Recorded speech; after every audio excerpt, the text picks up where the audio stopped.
Hey, what's up, what's up, what's up? This is your girl, Red Diamond Shouty, and I am coming to you live today. The lighting is kind of bad. But anyways, I'm coming to you live today. We're going to kind of jump right into it because I'm on my lunch break, and this is like my fourth time doing this video. So I'm on a different device to see if I can get this out to you guys. It's dedication. Your fourth time doing this. Anybody who's a vlogger, or vlogger as I like to say, knows that shit is irritating. Anyway, so last night, what came on? I keep wanting to say Real Housewives because the damn season's so long, but it's Love and Hip Hop Atlanta. The second episode came on last night, and it's called Full Disclosure. And so we'll pretty much jump right into it. Remember to like, click, subscribe below, and I always try to make my recaps kind of quick, so that way you guys can leave me feedback on what you think. talkistea@gmail.com. Okay, so let's jump right into it. So the episode pretty much starts out, how does the damn thing start out? Oh, that's it. That's how it started out.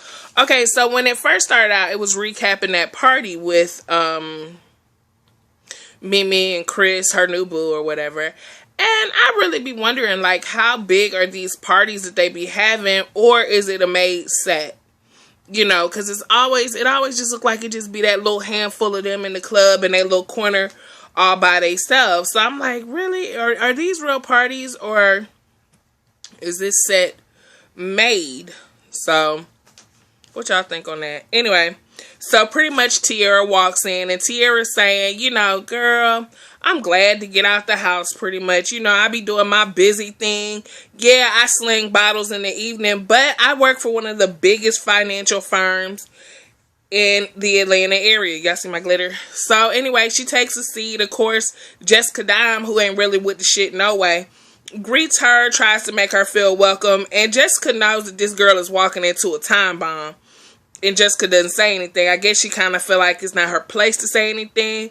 But she is going to escort this bitch to her ass whooping. So anyway, the girl sits down or whatever. And Tommy immediately starts sizing her up. She was like, so what do you do? I mean, what do? You just sling bottles. She said, no, bitch.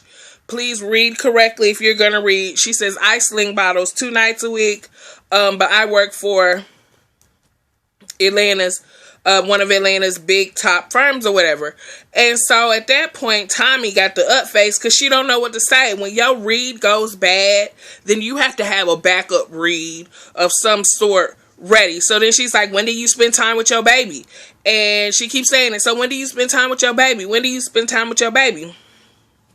So Tierra, she like side bubbling to herself. What does that have to do with anything? Like, you act like you know me. Or you act like you know my child. Like, do you know me or my child? Now, Tierra, me being the bitch that I am, I wouldn't have walked through that open door. But, you know, Tierra didn't know that that was a verbal trap. That was a verbal, you know, to walk into that. So she said, matter of fact, I do. She said, pretty much, I keep your baby, bitch. And I be sitting on your baby daddy's dick every night. Ooh. So... And Tierra, she's like, no, you don't. No, you don't. My baby daddy wouldn't even go for your type. Yeah, he would.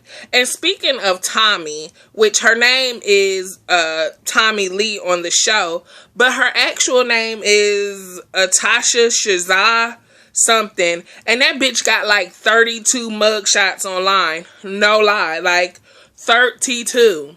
And it's all like in the Fulton County area, battery, theft, petty theft. And I'm like, bitch, you be stealing from Ross and shit? Is that what they mean by petty or what? But anyway. So they pretty much get into it. And then, so what they do is, when Tommy is about to get up in her face, you see Tommy get up all slow or whatever. That's because Tommy got to adjust her shirt. And y'all see her little booty crack peeping out and shit. And pretty much, what's her name? Carly hit it on the head. She's like, bitch, I seen vagina and pubic hairs and everything else flying through the air. She was like, bitch, if you gonna come for somebody, at least wear some panties. You ain't got to offend everybody. So, not only did they get to see a fight, but they got a strong welcome to the peep show. They got a strong welcome to what it is that, Tommy's packing or whatnot. So anyways, they forward on to Rashida, and Rashida's saying, look, y'all, I know the situation's crazy. We gave up our old house. We moving into a new house that ain't finished. But guess where we all sleeping at? The Buckhead apartment. Okay, wasn't that just your crash pad the other day? Didn't you just tell us that the Buckhead apartment was your crash pad? Excuse me, y'all, I'm still at work a little bit, but don't tell nobody. Wasn't that just your crash apartment or whatever? So what, the family in a matter of like 2 days then relocated? Because y'all gotta remember, reality TV time is like hyperspeed real life time. So the whole family, they crammed up into this Buckhead apartment or whatever, which I done seen worse. I mean, what is a hot 3 of y'all in there, baby? I done seen 10 people living in a 1-bedroom, child. I done seen 10 people hopping out of a Miata. So y'all can go on and make that work. You feel me? So anyway, Rashida sits down with Kirk and she's like, baby, guess what, babe? And he like, what? Do you know that Scrappy is beefing with us? Because we didn't go to his court date. And Frost is like, what? Because we didn't go to his court date? Yes. He is all up in arms because y'all didn't go to his court date or whatever. And I think that shit is some of the most contrived beef for a storyline. You mad at a nigga because they didn't sit behind you in child support court? Bruh, I hate to see how you act over a damn murder trial or some shit. And I don't see, since you and Rashida have known each other for oh so long, was she required to come and visit you with all the other legal shit you was getting into or what? Like, that to me is some contrived drama. And it's stupid. How many niggas had somebody sitting behind them for court, for child support? Whatever. I don't believe that one. So that beef is stupid. Anyway, Tierra shows up to Scrap at the studio and Scrap's like, oh, what you doing here? And she's like, nigga, what's up? She come with her old crip hand like this and holding this shit. And she was like, you pretty much had a bitch bang on me because you've been smashing her and you have not been honest or whatever. And Scrap goes and say, see, Tierra banged up like that really has me da-da-da-da. But, I can't even leave Shorty alone. So that lets you know right there, ladies, if you need indicators of an ain't shit nigga, if a nigga gets you beat up and he's still having to think about if he got to be with this other person or not, baby, you better all by yourself. And I'm telling you that from the jump. You done had a bitch come for me. Like, well, his mama actually had her come for her. But we'll get on her in a minute. Anyway, so then it forwards to Arian, who I love Arian. Arian, Chris, and Mimi, they're all sitting in the kitchen talking. And so Arian is pretty much asking some details about some things that are going on or whatnot. And Mimi, Mimi say some dumb shit. And Arian, I think, asked something along the lines of, if you're a lesbian. And Mimi says, no, I'm straight. And Chris proceeds to say, she pretty much says that Chris sees herself as a man and I see her as such too. So that does not make a lesbian relationship. Well, baby, when you met her in the club and you told her that she was intriguing, you very much knew at that time that you were meeting a woman. You didn't know what she identified herself as till later. So you're full of shit. You know what I mean? And then let's not forget that you was fucking on Jocelyn. For those that didn't know, they had a big threesome and had a good little thing going amongst themselves for some time. So, Mimi, I think you're very much kind of lesbian. What they call that, if you didn't know, Mimi, is for people that like both, they're bisexuals, baby. So, no, you're not a lesbian. You're very bisexual. And, to each their own at the other day. at the end of the day. So then Chris gets on to say her part and how she feels like she does not allow people to touch areas on her that remind her that she is a woman. And I'm thinking, damn, Chris, I hope you still wash your vagina, baby, because regardless of what you identify as, if that bitch ain't been sewed up or you done had some ding-a-ling put down there or something, baby, you still very much have a vagina. And you still very much get a monthly visitor, because you stated that you do everything hormone and medicine free. So, I get it. But, I mean, unless you do something to not make you a woman, you're gonna constantly have reminders that you're a woman, like motherfucking menopause. But anyway, and then too, when I think about the sex between them, if you don't want okay, so you don't want her touching your vagina, you don't want her touching your breast, you don't want her, what's she doing, just rubbing on your neck or something and rubbing your stomach or something? Because I see why Mimi gets it now, because it's one-sided sex. You don't have to do nothing to this bitch. That's one-sided sex. I'd be with her too. Shit. And so anyway, it forwards to Scrap and Jock, and they're at the radio station, and Scrap is pretty much saying, I am trying to start this modeling company. Everybody thinks that I'm doing this modeling because I'm in the Creep Squad or whatever. And I don't know how I feel about that. I feel like maybe you want to get Jock involved. We clearly know Jock got a problem keeping his damn hands to himself. And his damn extra baby head and got him in so much trouble throughout his lifetime. I understand his reservations of it, but Scrap is like, look, we're trying to rebrand our image and rebrand ourselves and be seen as different people. So, come on now, we can do this. Like, let's make this happen or whatever. Which, I can see it. I can get it. If Jock can get off of Taylor, Scrappy's assistant, which Taylor wants to fuck Jock too, okay? I know some friends that them fuck Jock. It ain't like it's a hard feat, but I get it. It's the untouchable, it's the mystery of being able to do some shit like that. Anyway, so we finally get to D. Smith. My neck look all extra today. It's the way I'm leaning though. We finally get to D. Smith. And D. Smith is saying, yo, I'm usually not a runway model, but they invited me, so I'm gonna go ahead and walk this runway real quick or whatever, which is cool, So she goes and does her thing, and they make it all dramatic with the lipstick and stuff, which I be living for the extra dramatics. It just tickles me pink. So she walks the runway, and of course, they focus in on Tammy, and Tammy's acknowledging how beautiful she is and stuff like that, which she is. And she said, I don't rock with her hair. Yes, Tammy, I don't either. That shit is so like, ugh. So anyway, the fashion show happens or whatnot.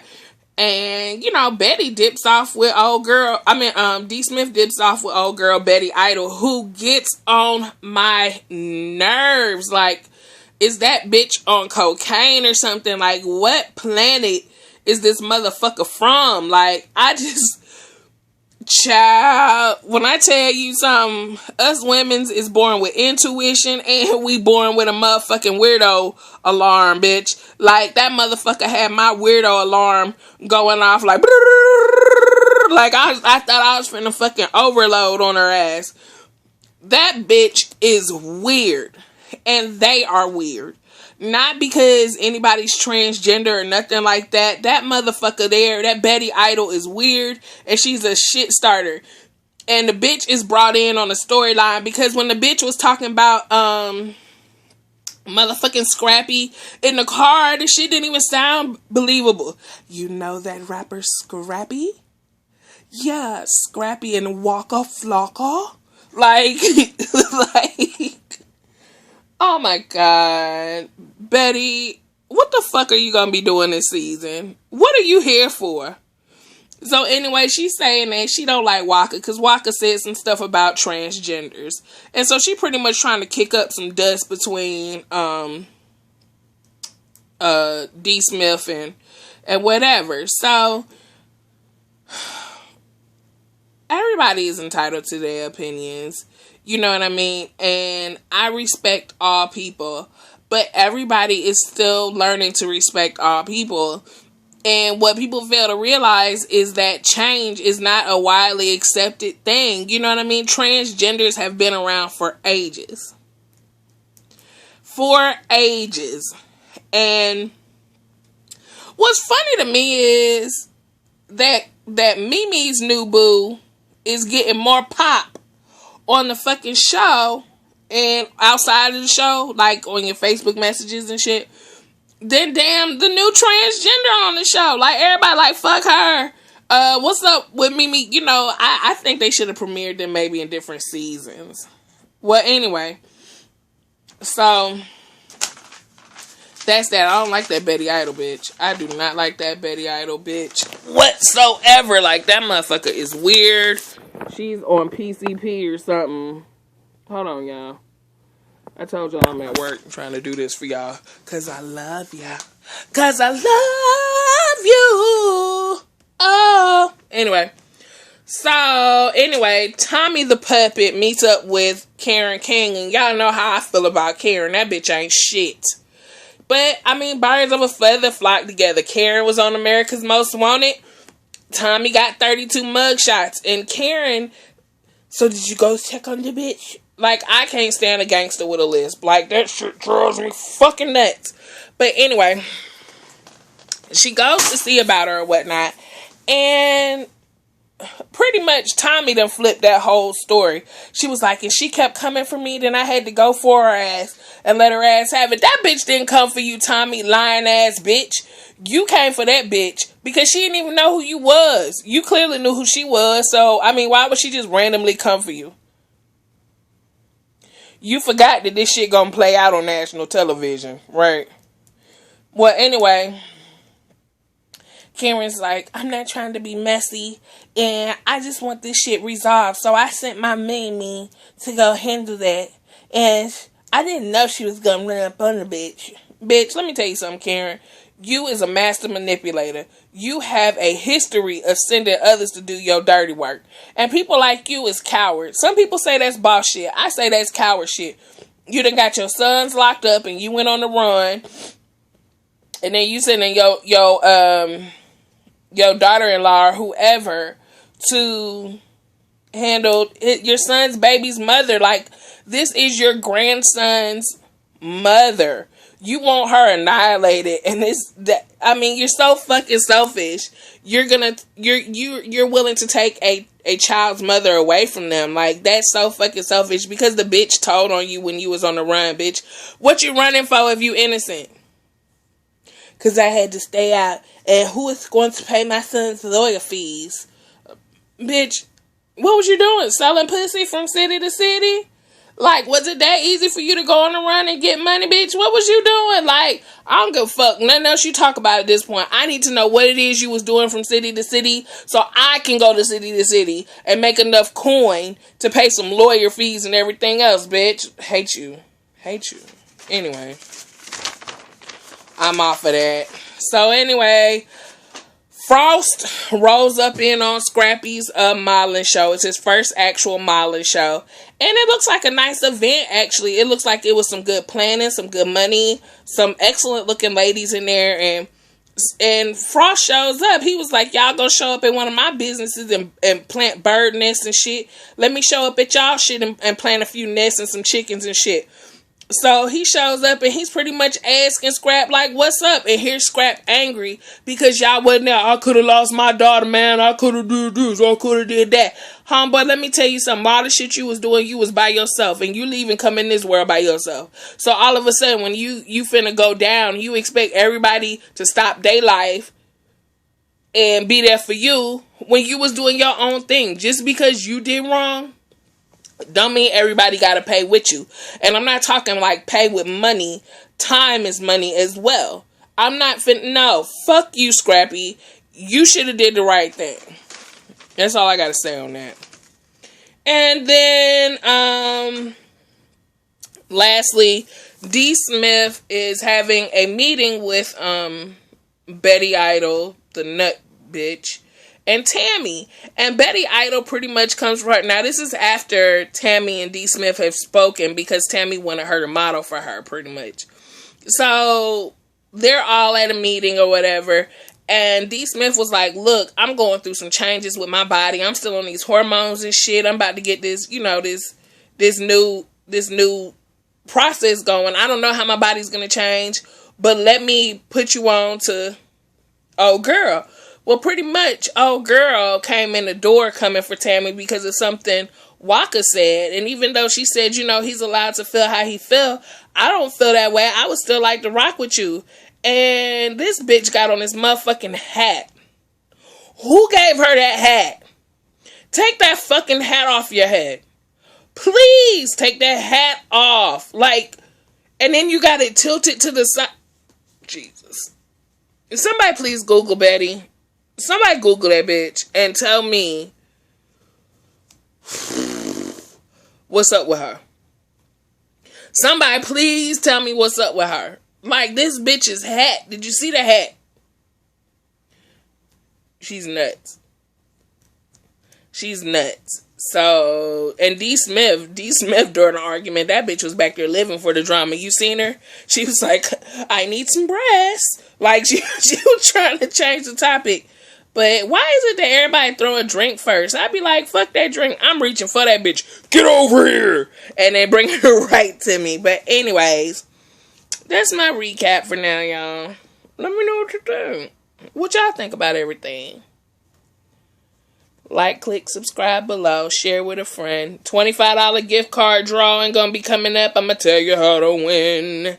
Anyways, y'all be good, be easy. Until next time. Peace.